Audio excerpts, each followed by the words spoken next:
The village where the kidnapping happened is on the edge of the old Oyo National Park. So when they took those people, so when some of us are saying, why can't they follow them? Where are you following them to? Probably these guys are already on the border of the Republic in Kebbi State. Where are you following them to? They might be somewhere in Zamfara as we are speaking. Good day to you. You're welcome to another thought-provoking episode of Governance Today, where we dissect and crisscross the length and breadth of governance, politics, and social issues across Nigeria and abroad. With me, I have Lateef Aremu. Lateef, good morning to you. Good morning. You look good today. Also, you look good too. Thank you. Thank you for having me. Yes. So, the main issue we're looking at today has to do with the social security crisis we're having in southwest Nigeria. And of course, we've taken all the angles, we've taken the stories, the spotlights being shared. And the focus is on Orire local government here in Oyo State, Nigeria. And of course, the news went out not more than a week ago, or some days ago rather, as regards the kidnapping of students. And not just students, also adults were in the mix of things. Right about now, we are hearing multiple reports, and definitely the governor himself, talking about Seyi Makinde, the governor of Oyo State, has spoken to the media. He has informed that they will listen, the government itself of the day will listen to negotiations. So this is down to a lot of encapsulating issues with security, rising national security in southwest Nigeria. Of course, the stance has always been that the northwest, the north central part of Nigeria are the insecure regions. But now it is cutting down to southwest Nigeria. Mr. Lateef, this is a very growing concern in Nigeria. And of course, in recent times, we've seen in 1955, if we go back in time, we see the establishment of Operation Burst. And of course, by the then colonel of Oyo State, talking about Ahmed right there, and Mr. Yusuf Ahmed. And not just that, we've seen also in 2020, January precisely, we saw the establishment of Amotekun led by the 6 southwestern governors right there. And of course, these are telling to the fact that there have been establishments to help curtail the security crisis, but this has not been working so far. Yes, thank you very much. Let me take it from where you actually stopped. When you set up security outfit or any intervention for that matter, you have to follow it with purpose and the political will to ensure that it succeeds. Because if the will is not there and you don't put the necessary conditions, if you don't put the necessary apparatus in place that will support the initiative, it's just like a waste of everybody's time. Yes. And that is the way I've seen the establishment of Amotekun and other security intervention in the southwest. So one thing we need to know is that the security threat did not start today. No doubt. And the kidnapping around Orire local government, around the northern part of Oyo State, did not start today. In fact, the kidnapping, if we are extending it to the southwest region as a whole, kidnapping has been going on in what we call the eastern part of southwest Nigeria. By eastern part, we mean the Ekiti and Ondo axis, where the states border Kogi states. There have been reports of insecurity in that area, abductions, mass killings, invasion in rural communities in that area. So the Orire incident, the Yawota village incident, just happened to be the one that caught the attention of social media users, that caught the attention of the people, probably because it's happened in Oyo State, where we've not experienced so much of that before. But even in Oyo State, this is not the first time. Everybody will remember what happened in Igangan with the killing of Dr. Abdullahi. Yes. So, and a lot of places in that, people in Iwerele, and especially communities around Iwerele that borders the old Oyo National Park, they've been on it for more than 10 years. That there are people, marauders, who come into town to kidnap, to plunder, to do a lot of things. But government have not been paying attention to this thing. But probably now that a lot of people are looking towards that area and people have started asking the right questions, probably the governor of the day in Oyo State, because it's like, the Yorubas will say, "Ta ba fa gburu, gburu a fa gbo." It is the responsibility of the federal government to fight terrorism, because this is terrorism. I don't know why people call it banditry. It is not banditry. Call it whatever you like. It is terrorism. These are remnants of terrorists. Yes. Moving down the southwest. So it is terrorism. Call it banditry, robbery. We all know it is terrorism. And it is the responsibility of the federal government to fight terrorism. It is the responsibility of the office of the NSA, the National Security Advisor, to coordinate the fight against terrorism. So when you call out the state governor, we can call out the state governor as the chief security officer of the state. Fine. He's the one we see. He's the one closer to us. But by the time Igbo ba fa gburu, ó yẹ kí gburu náà lè fagbo. We are dragging Seyi Makinde so that Seyi Makinde can drag his own principal, which is the president. Because everything falls within the purview of the president. It stops on the table of the president. Yeah. Technically, Seyi Makinde does not even control the police. By law, the commissioner of police in Oyo State does not answer to Seyi Makinde. He doesn't even control the police. Everything is centralized. Yes. The police commissioner listens to the guy in Abuja. Yeah, he doesn't control the military. He might call the military, and if they don't answer, he doesn't have the constitutional power to do anything about it. So the thing is that the only thing he can do, as we are standing on his neck, using the local parlance now, as we dey press him neck, make it dey press their neck in Abuja. Yeah. So going back to the issue you raise, is that this thing is now becoming rampant in the southwest. It's not that it started with the abduction in Yawota village in Orire. Yawota village abduction is just one of the many cases of killings and abduction that has been happening in the southwest. And if care is not taken, and we are not taking that care now, we need to start taking care now. We've not been taking care. We need to start taking care now. If we don't start taking care now, these guys are just starting. When you go into this, let me butt in that regard. What do you mean these guys are just starting? Are you in a way saying that right from time, or for a period of time before now, the security dynamics of Nigeria or Southwest has not been as a lot of people have thought in terms of being a safe haven? I can say that at least a certain extent from some experiences in Southwest Nigeria, Osun State, this is a safe haven. No. The Southwest has never been a safe haven. Nowhere in Nigeria has been a safe haven. It's a case of going from one place to another.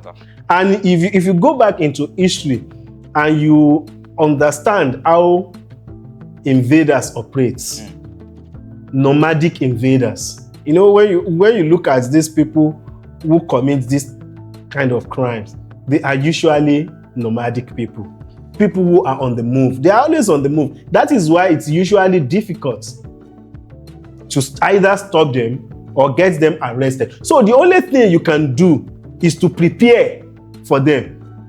Waiting for them to strike and thinking you can arrest them later is wishful thinking, because they don't stay in a place. They are always on the move. And that is why it's almost 8 days now that the Orire issue has happened. They've not been able to pin these guys to a particular location because they are always on the move. These nomad groups, and it has been the same modus operandi since, go back into history, go back into thousands of years. You can start from the Berbers, the Tatars, the Vikings, every nomad group in history. What they do, get into this village, maim, kill, rape, plunder. When there is nothing left, they move to the next one. When they are done with this, they move to the next one until they are stopped. So they turn back where they lose. If they don't lose, they will keep going on. And even not even nomadist groups, every conqueror in history, people who have the mindset of subjugating you, they move from one place to another. Now, what is his name? Napoleon. Yeah, Bonaparte. Bonaparte was moving from one kingdom to another until he was stopped in Waterloo. So people like that, groups like that, don't stop until you stop them. So the idea why we've always felt that the Southwest is so safe and we've gone to bed, we've been sleeping, is because it has not gotten to us.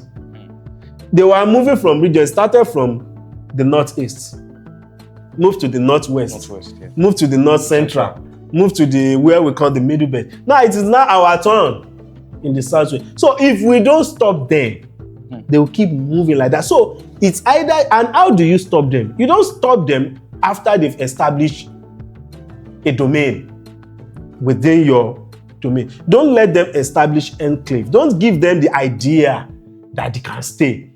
So you can only stop them by preparing to them. You have it in mind that they will definitely come. And now they are coming. You see these people who came now, they are spotters. You know, they will send some advanced team to test the water to see that is this a fertile ground for us to operate. So those spotters, if this is successful, I pray it's not successful yet. Yeah, it's not. But if we can go after them, don't negotiate with them, descend on them. That's we send a message like, look, it's like these people are prepared. But if they find out, do their own intelligence gathering, do their own analysis, and discover that, so these people are this weak, they are this porous. Brother, the Akala Express, the Ring Road might not be as safe as we think. Well, we are looking at the geographical possibilities here. Precisely the fact that southwestern region areas in Nigeria, Oyo State, of course, you talk about Kwara State. Some of these states are basically key points connecting the northern part of Nigeria. And one thing we have to keep in focus has to be movement. Of course, when you rightly mentioned the nomadic movement and how this escalates over time and how this has always been in operation, and you've made several key examples of incidents in times past, not even specific to Nigeria alone. There are a lot of forests. The southwestern region in general is more or less the green area in Nigeria, the forest-based condensed area in Nigeria. So over the years, we can say movements have been going, and a lot of ignoring has been done over time in terms of making sure maybe the porous southwestern borders have been unattended to. But we can't also say this because, in a sense, we're talking about Nigeria as a whole. The focus, aside from southwestern security crisis that's been going on, Nigeria as a whole, of course, we would not expect a barricading of the southwestern part of Nigeria as to the other regions. Of course, the north is part of Nigeria, the south is part of Nigeria, the middle belt you mentioned, of course, is part of Nigeria. Is there a link between, or has there been a link so far or in times past between a movement in terms of people fleeing their abode in northern part of Nigeria, the north-south, the north-central, I beg your pardon, the northwest, and of course, other parts of northern Nigeria? Because there has been a sort of movement and suggestions to say that some of these movements have polluted in a way the safe regions of the southwestern Nigeria. And of course, we can't be particular about a particular race or a particular group of people, a particular ethnic tribe right there. But there has been over time the clamor of, let's say, the Fulani headsmen, of Hausas coming, filling in troops, moving in trailers down to southwestern Nigeria.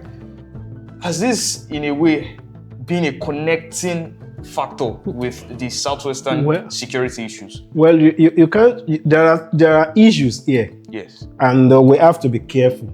Of course. And we have to be cautious on how we approach issues like this. Movement of persons, especially within the same country, is a fundamental right. Definitely. It's a God-given right, a right that you cannot take away. So you cannot just put a border up in Ojo. Of course. Or you put a border up in Edianyore, or you put a border up in Ajebo and send people back. It cannot work. That can only work if Nigeria breaks up today. Even if Nigeria breaks up, there is a freedom of movement treaty within the ECOWAS. If you are carrying the ECOWAS passport, yes, you are allowed to stay for 90 days. And even across Africa, the African Free Continental Trade Agreement has ensured that even within some spaces in Africa, you can travel. For now, if you are in Nigeria, you can enter Kenya visa-free or visa on arrival. Definitely. You can go to Rwanda and stay visa-free for 30 days. You can go to Togo and stay visa-free for 30 days. You can go to Botswana and stay visa-free for 30 days. You can do visa arrival to Tanzania. So there is growing need for free movement of goods and services. And another reason is that the South, especially Southwest, depend heavily on the northern part of Nigeria for our food. You're correct. Ileya is around the corner. We want to buy ram. The ram we eat here will come from there. Some people say there is a popular adage I learned from my grandmother. I think that adage was okay maybe in their time. They say kígàn gbàrí ó tó runá mọ̀délẹ̀ làwọn bàbá wa ti ń fẹ́ràn jẹun. But today, if Gambari don't bring nama, we might not. You realize that the ones we rear here will not be enough. About 7 years ago, I was on a research team looking at castle rustling in northern Nigeria. And we traveled to a village in Zamfara State. They call the village Motunchi. But it's not even 7 years ago. I think it's before the banditry became so big like this. Though there was Boko Haram, but it was largely in Borno State. So the north was relatively okay there. Do you realize this was in 2014? When we got to Motunchi in 2014, the village was deserted. That was 2014. Do you know why the village was deserted? People come in from Chad, from Niger to rustle cattle within Motunchi. So, and if they couldn't get cattle to rustle, they'll kidnap their women. And by that time, the village head we met that time told us that these people specialized. He used the word stealing in stealing virgin girls. So they look for girls between the age of 10 and 15. Girls that they were assured would be virgin. So that was in 2014. It was so bad that my friend who was part of the team that time, when he got back to his school in SOS, School of Oriental and African Studies in the University of London, he wrote an article in Hausa. He said, "Amutunchi ba Amutunchi." Mutunchi in Hausa means shame. So he said, "Amutunchi ba Amutunchi." Like in a village of shame, there is no shame. So you will understand how these people are. And why I'm bringing that story is that the man told us that when they rustle the cattle, they bring them down south to sell. So he now said, as at 2014, he said the movement that every day about 10,000 cattle heads leave northern Nigeria for Lagos market alone. Not even Ibadan. We are not talking about Ibadan. We are not talking about Abeokuta. We are not talking about Lagos market alone. As at 2014, was receiving 10,000 heads of cattle. Lagos has grown beyond that number. Ibadan has grown. Abeokuta has grown. Now imagine the number of cattle. Now imagine the number of rams that will come into Ibadan. So we cannot say you set up a border. Don't we joke about it? Build that wall. It's not that easy. You cannot just build that wall. So what do we do? Intelligence gathering. That is number one. You profile. And profiling too is another slippery slope. Well, I wanted to raise the question, Mr. Latif. Of course, when you say intelligence gathering, I mentioned towards the start. Of course, we talk about the establishment of Operation Bust. It was meant to be that was supposed to be a core. That is just a show of force. I mean, we need serious intelligence gathering, guys who can actually penetrate these people, and guys who can take one look at you and actually know. There are people trained in that aspect that once they look at you and say something is not right with you, and in the group of maybe 50 or 20 coming into the southwest, maybe they stop them in Kwara State. They are coming into Ibadan from Ojo. When you see a group of 20 people, you can actually say these two, they look out of place. So that you don't even profile the wrong people. You don't even subject people who are running from danger. Yeah. You don't subject them to humiliation. That is why I said even that profiling, it's a slippery slope, and we need to be careful about that one. But it's something we have to do. No doubt. Then the most important one, majority of these criminals, except those who they send into the cities to do their, how do they say this? To do their underground work, to sin. Most of these criminals, they don't use the major roads. They don't come through the cities. They come through the forest. No doubt. And for a very long time, we've neglected the forests. So what are we doing? See, so a lot of people will say we have park rangers. You don't take knife to a gun battle. Park rangers are equipped with guns, and at the most pump actions. The same thing with Amotekun. Of course. How do you expect them to face guys coming with machine guns? Well, also you can say that in that regard, Amotekun, they are also equipped. Maybe in the not just the physical gun. Let's be serious now. Like one of my elderly brothers will joke, Shayeta Rambe Ebuni. You and I know Ayeto Rambe Ebu now. If you go and do anti-bulletproof charm and you face someone who is standing on a gun truck, have you seen a gun truck before? Even trained military guys, when they see this thing, they scatter. Yeah. Someone guys on you are talking about charm with someone firing AK-47 Kalashnikov that can fire about 300 rounds per minute. And charm is just for all these hunters gun.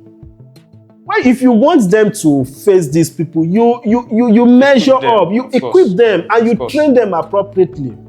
So we've ignored, we've neglected the forests for a very long time. So we have to pay attention. Let me give you a breakdown that will make you understand how the forest in Nigeria works. There's something we call the historical contiguity. When they say a country has geographical contiguity. When they say somewhere has a geographical contiguity, it's like places, regions are linked naturally. There are no major barriers separating the region. In Nigeria, there are no major barriers separating any of the region. If you are traveling from Ibadan to Kano, you don't have to cross any big ocean.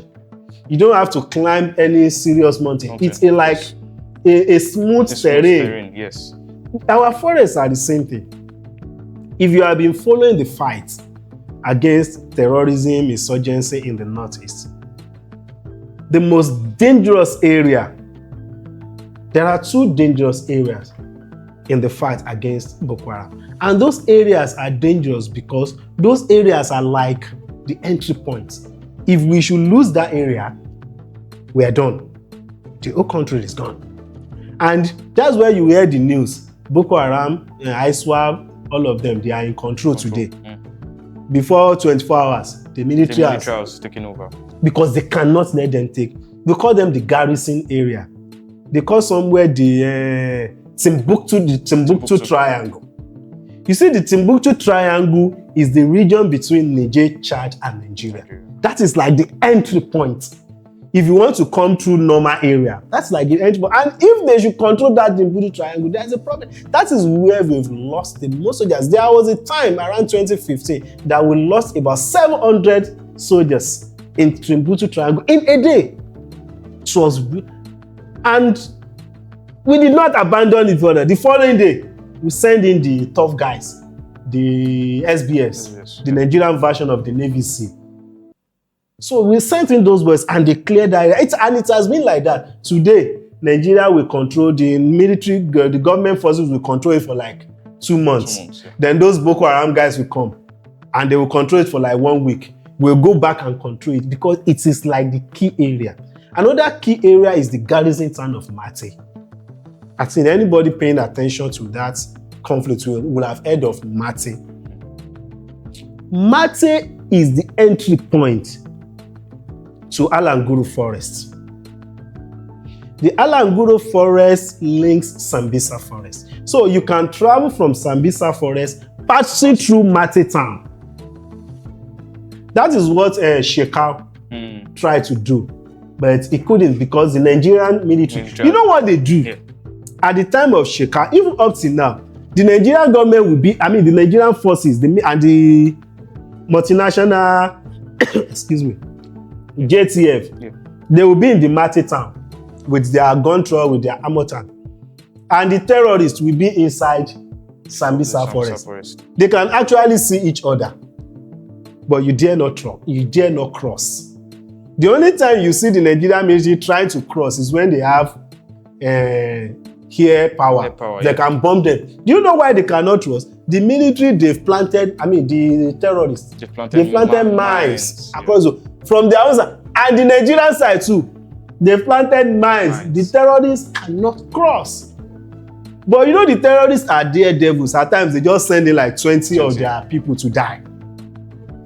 So they maintain that area because you know why? Immediately Mate Force, it's a direct link to Alanguru Forest. So Alanguru Forest is from Borno State down to the border of Gombe State. And if you know what I'm saying, that's the distance of about 3,000 kilometers. A forest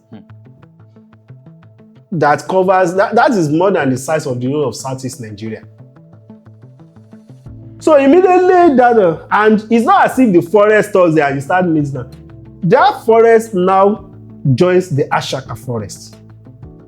Ashaka Forest extends from Gombe down to the Shiroro area in Niger State. Niger State, yes. That is the length. It's also crisscrossed to Sokoto State, the Kebbi State, where it also borders the border between Nigeria and Benin Republic in the Northern Highway. Yeah. And that is why there has been a case of terrorism even in Northern Benin. So that one also extends down to Shiroro. It's not as if it stops there.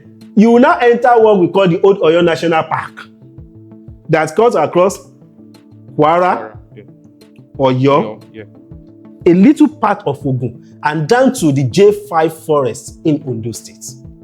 So a terrorist riding motorbike from Zamfara doesn't have to see the road till he will get to Ondo State.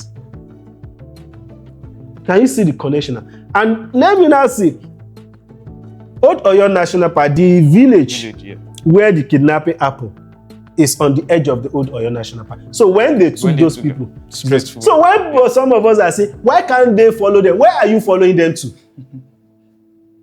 Probably these guys are already on the border of the Republic in Kebbi State. Where are you following them to? They might be somewhere in Zamfara as we are speaking.